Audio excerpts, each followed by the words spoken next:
I didn't speak. That was the hardest part. No shouting, no desperate questions, no pleading for answers, just silence. The night she confessed, everything around me slowed to a crawl.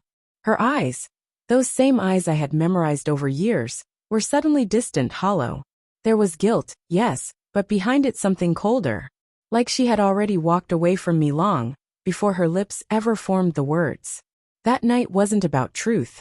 It was the final act. The burial of something sacred.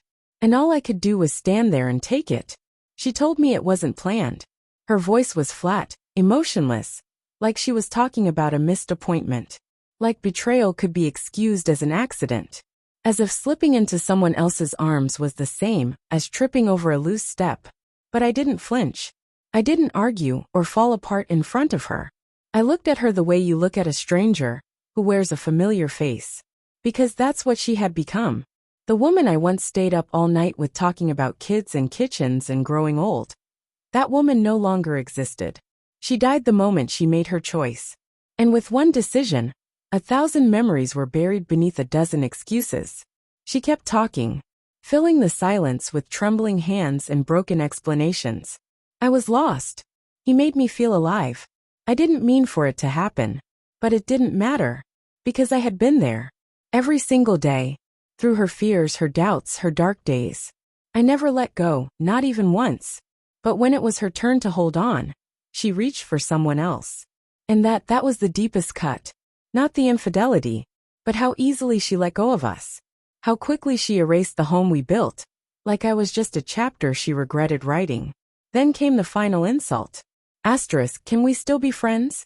Asterisk. Her voice trembled like the answer might save her. I met her eyes, steady and calm. Asterisk, I hope he was worth it. Asterisk. Then I turned and walked away. No revenge. No dramatic exit. Just silence. The months after, they were quiet. Excruciatingly so. People talk about heartbreak like it's some dramatic storm, screams, thrown dishes, ugly crying in public. But real heartbreak, it's the stillness. The long, sleepless nights where you lie on your side, staring at the ceiling, asking yourself if you were ever really enough. If any of it was real. If the signs were always there, and you were just too in love to see them. I didn't block her. Didn't delete her number. But I never texted. And neither did she. And that silence told me everything. So I changed. Got a new job. Started running, lifting weights. At first it was just noise to muffle the ache. But slowly, it became something else. Progress. Tiny quiet progress. Mornings before sunrise, legs burning, lungs screaming. But for the first time, the pain had purpose. Long nights journaling in scribbles. Walks without music. And standing in front of the mirror, whispering words I didn't fully believe yet.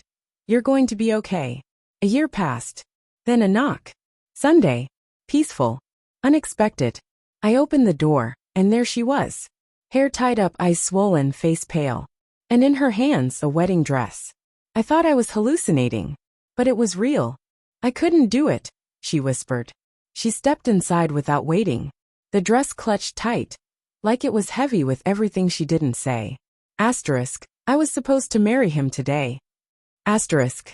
She sat on the edge of my couch, placed the dress in her lap, and broke. Tears. Rambling. A voice full of regret. Asterisk, I told myself I loved him. Told myself he was what I wanted. But I couldn't stop thinking about you. Asterisk. She looked up desperate. Asterisk, I lost you.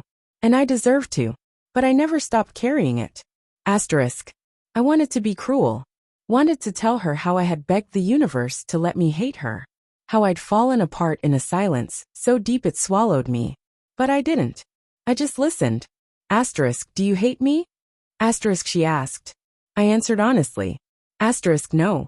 I just learned how to live without you. And that's what scares you, isn't it?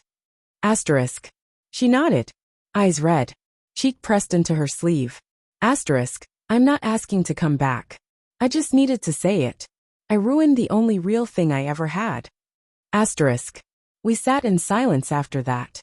But not the kind filled with tension. The kind where too much has already been said. And the rest doesn't need words. Eventually she stood. Folded the dress with shaking hands.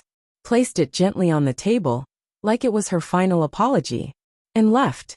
This time for good. And I didn't break. Because I wasn't the same man who once needed her to stay. Later that night, I sat in the same spot on the couch. Same quiet. Staring at that dress. Not as a symbol of pain. Not of lost love. But of survival. She came back, not for a second chance, but because regret always tries to find its way home. And for a while, I had been hers. But I built something in that silence. A life not built on someone else's promises. A strength no one could take. A peace rooted in self-worth. I don't know where she is now. Don't know if anyone ever saw her in that dress. And truthfully, I don't need to. Because I survived. And in surviving, I became someone I'm finally proud of. Someone who knows now some apologies come far too late.